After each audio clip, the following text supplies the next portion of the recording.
All right, guys. Good evening. Sorry, it's a little later than I expected it to be, but I had to stop for dinner on the way.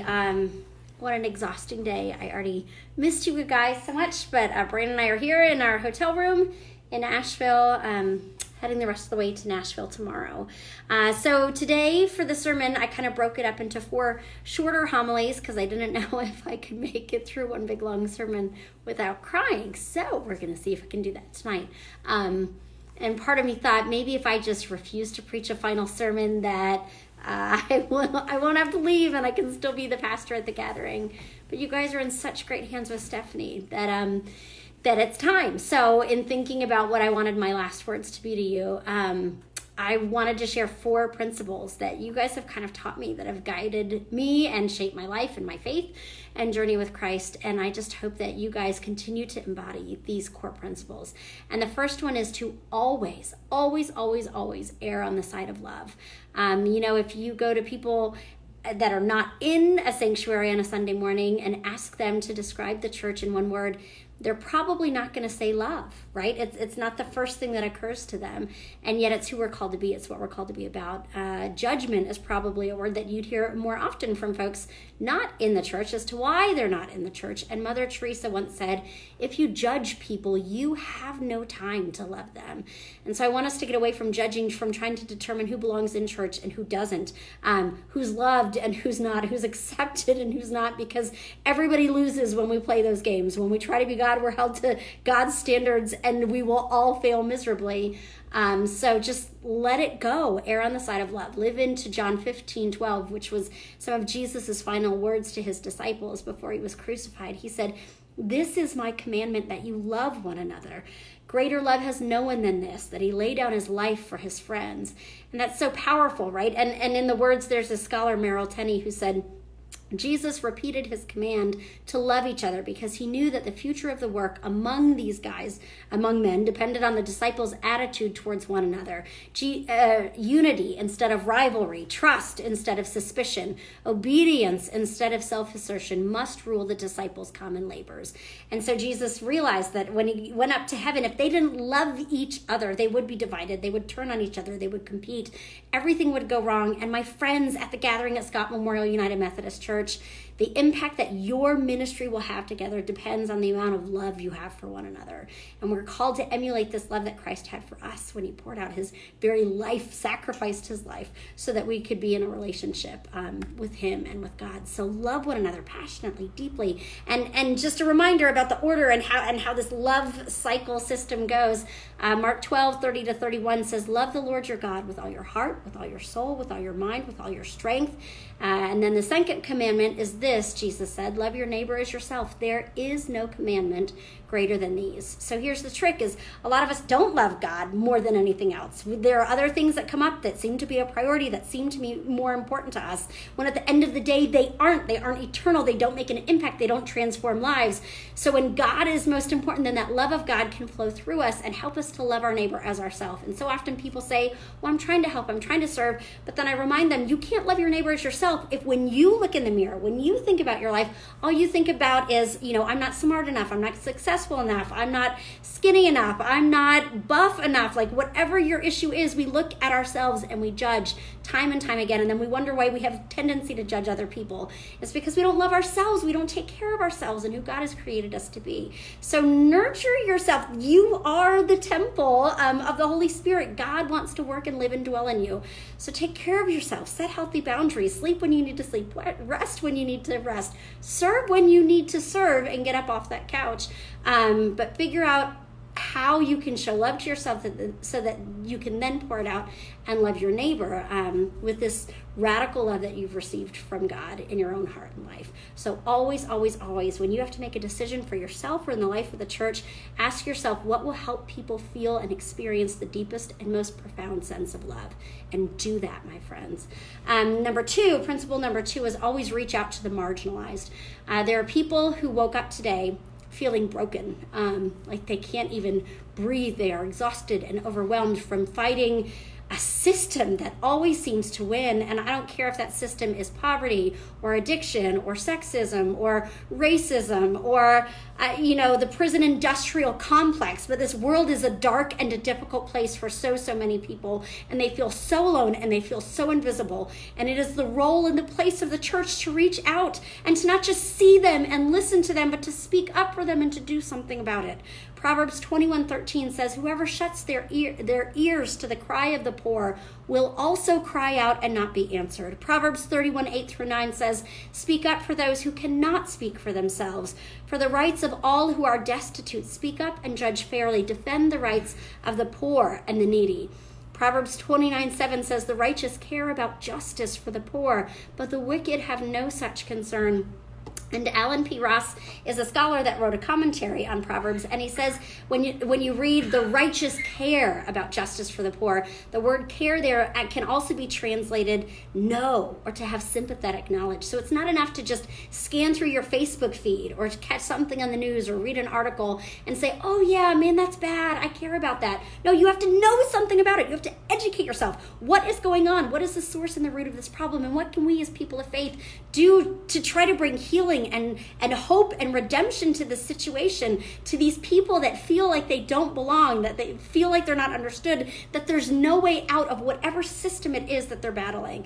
Like as Christians, we need to stand up and see them and be in solidarity with them and help to make the situation better, help to bring them dignity and joy. And I love the Gospel of Luke, right? Which is, if you're going to read one of the Gospels that's written for the outcast, for the outsider, Luke is the one who has a true heart for that community. And in Luke's Gospel, Jesus is sitting with all these big philosophers, these leaders in Judaism, and they love to sit and pontificate around tables and share all of their thoughts with each other.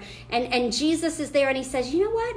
You want to have a really crazy party, one that's totally full of God. In Luke 14:13-14, he says, what would happen if when you gave a banquet, you invited the poor, the crippled, the lame, the blind? Then you would be blessed. Although they cannot repay you, you will be repaid at the resurrection of the righteous. And it was interesting for them, right? It made just their jaws drop, because who couldn't be a priest? The crippled, the lame, the blind, people that seemed imperfect, that did not belong. And Jesus said, these are the ones that should be at the table with us. These are the ones that should have a seat and a place. And in my own life, I experienced this. There's a tradition in my family. We typically always spend Thanksgiving all together with my mom and her 6 brothers and sister and their spouses and all their kids. We kind of rent out a restaurant. It's crazy and exciting and amazing. But our very first year in Virginia Beach, we couldn't travel and be with family for Thanksgiving. So I was used to being around people and to having a full house, and we didn't really know many folks. So I talked to Brandon and I'm like, what can we do? Like, let's celebrate Thanksgiving in a unique way. And he said, well, there is a halfway house that meets regularly at the church. Like, what if we invited the guys there over for Thanksgiving dinner? And I was like, wow, I mean, you're like really going big, right? That is really Christ-like to invite people that don't have a place to go. I like it. I'm scared, but I like that. Yes, let's do this. And then I found out this particular halfway house was for people that were sex offenders. And, we had a young son. I had been the victim of a sexual assault. And I was like, oh my gosh, Lord, can I do this? Can I break bread with these guys and not be afraid for my own safety? And so, we prayed, we talked about it and said, yes, like we need to be Christ to this community. And so we went to the church and set up the big meal there. And when the guys showed up, I will never forget it. We sat at the table and we all went to hold hands and to pray. And as the guys reached out to hold my hands that were seated on either side of me, their hands were like literally shaking. They were scared to death. They were afraid of saying the wrong thing, doing the wrong thing, being kicked out or excluded again, because their families didn't want them home for Thanksgiving. And this was their only place to go for a home-cooked meal. And they were so polite, and they were so kind, and they were so gracious. And I was so humbled as I learned more about Jesus from them than I could ever offer them in return. And so sometimes it's those unpredictable banquets full of folks that you would never think to invite that can be the most life-changing experiences. So I will never, ever forget that Thanksgiving. And it reminded me of all that I have to be grateful for and all the ways that people just long to be seen and included and fed spiritually, emotionally, relationally, as well as physically. The third principle I want to share with you is always be open to vulnerability with new friends. Always, always, always. And Andy Gilstrap, our worship leader, has been repeating this quote for years and years and years since he walked through the doors of the Sandler Center with his family. And it's a quote from William Temple, who said, "The church is the only society that exists for the benefit of those who are not its members." If you want to do something to kill the gathering at Scott Memorial quicker than anything else, start thinking just about the people at the gathering. Churches have this tendency, we have this life cycle where we get to this certain stage of growth and then we say, oh, I know everybody here, I feel safe, I like them, the space looks just the way I want it to. It meets my needs. It has the Bible studies I want. It has the small groups I like. It has the coffee I prefer. And it's just what I want. So just anyone new that comes in, any change that wants to come in, we just shut it down because it becomes like this mini country club. My friends, how would our lives, how would our church lives and church families be different if we live by the principle that the church is the only society that exists for the benefit of those who are not its members? What if every time we came on Sunday morning we said, how can I welcome new people that have just walked in that want a place to belong? Maybe they're different than me. Maybe it means this church has to change a little bit, but it means that we can reach more people. What if we need to change our physical space so that folks who have never been in a church before feel that they are safe and welcome and belong, and it doesn't feel crazy or awkward or uncomfortable for them? We have to think in a way that opens up our hearts, our homes, our lives, to impact more people for the kingdom of God. Hebrews 13:2 says, "Do not neglect to show hospitality to strangers, for thereby some have entertained angels unawares." And Leon Morris is another scholar who talks about how the word for hospitality in Greek is philoxenia, which literally means love of stranger. So when you show hospitality to someone, if you think you're showing hospitality by inviting your BFFs over for a barbecue and to swim in your pool in the backyard, that's fellowship, that's awesome, that's great. It's not hospitality because you're not showing love for strangers. You need to reach out and love people who are different from you, who you don't know the story of. So someone brand new to church or someone at the church who maybe has been there as long as you, but you barely even know their first name. So your final homework assignment from me, should you wish to accept it, is to invite someone out for coffee or for lunch if you don't know how to cook, as people think I don't, or invite them over for dinner. Open up your home to them and sit and share a meal. You know, Pharrell Williams comes and wants us to open up our homes as Airbnbs for something in the water, and we respond, but we can't even open up our homes for a meal with people we met at church. Like, it's crazy, guys. If you can do it for Pharrell, do it for Jesus Christ, okay? Create space. And part of this, in Romans 16:1-4, Paul's talking to the church there in Rome, and he says, you know what? There are these incredible people, men and women, right? He mentions Phoebe, and then he mentions Priscilla and Aquila, and he said they're incredible, and they're doing God's work, and I want you to welcome them warmly and give them any help that they will need.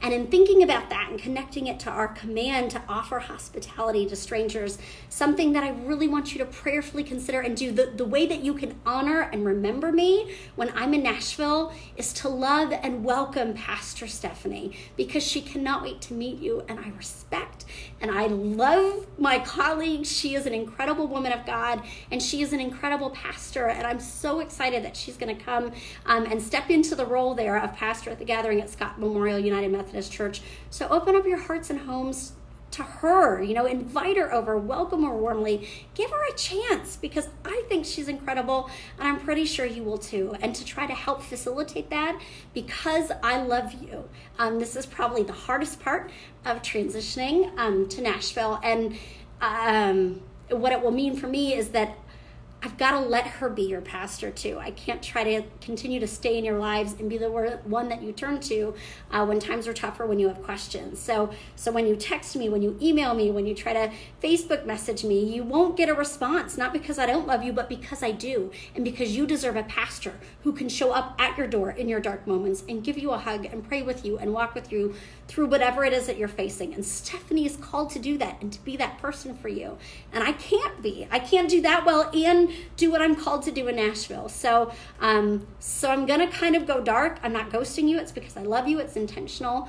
And it's because I know that you're in good hands with Pastor Stephanie. So welcome her, love her, and know that I'm gonna be kind of like Jason Bourne. We're all watch and hear and see things from afar. Never be that far away, but but create a space for Stephanie to be your pastor moving forward. And the final principle I want to leave with you is to always celebrate new life. I've just been so honored to be your pastor for about 10 years now. And I went back and researched the very first sermon I preached on her launch Sunday at the Sandler Center, September 12th of 2010.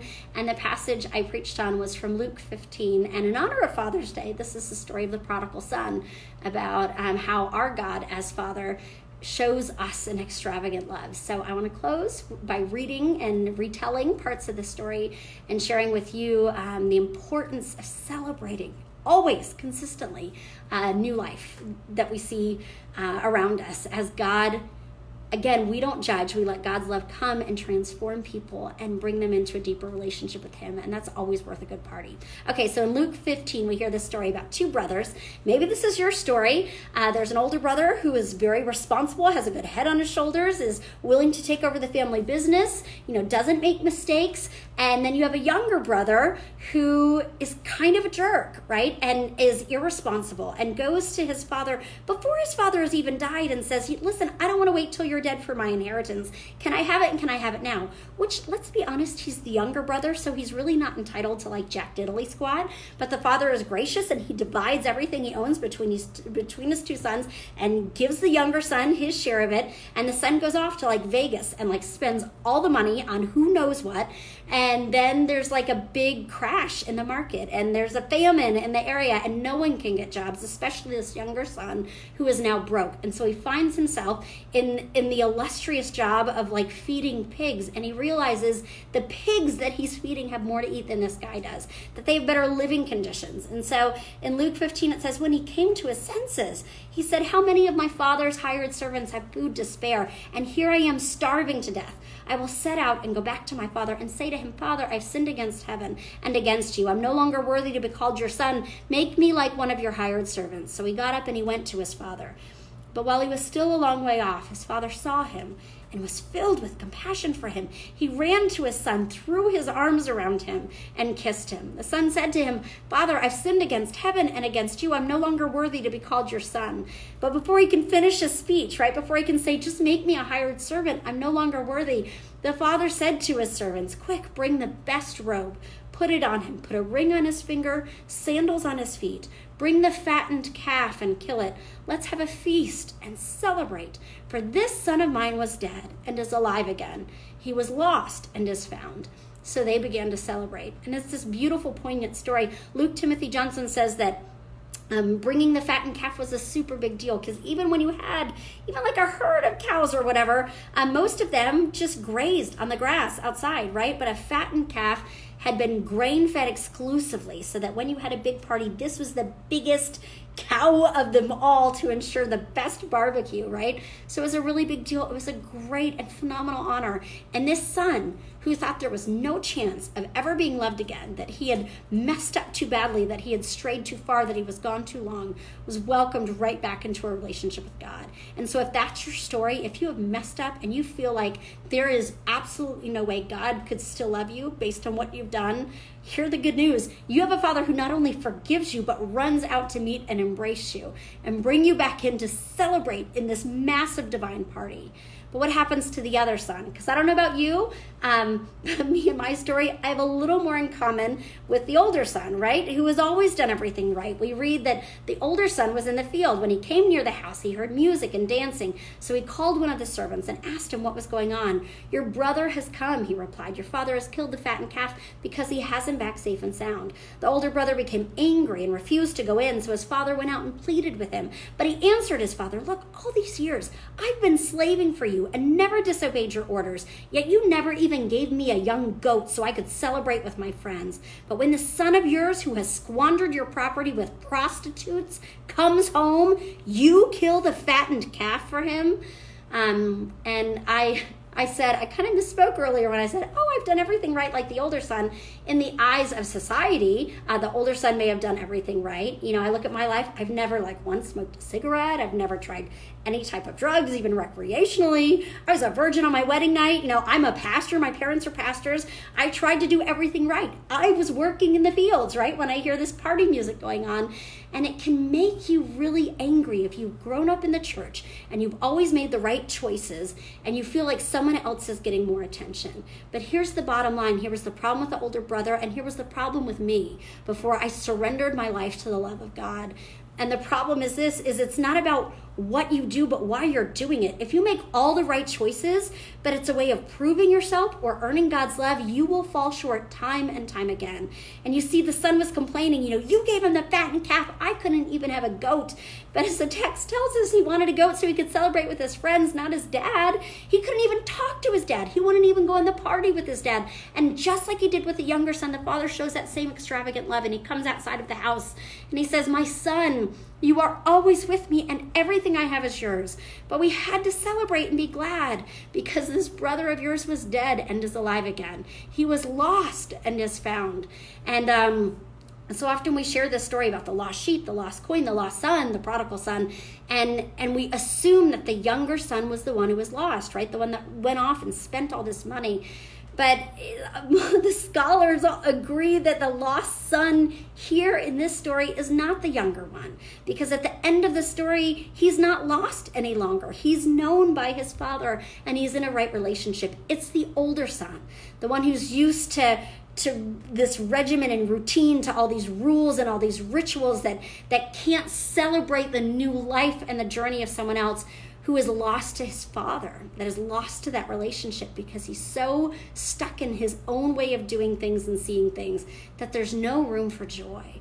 So if you are like the older son or younger son, take heart. You have a God who is father and mother to you, who loves you and longs to celebrate with you as you enter into, for the first time or for 10 or 20 or 50 or 100 years, into this relationship with a God who longs to know you and be known by you.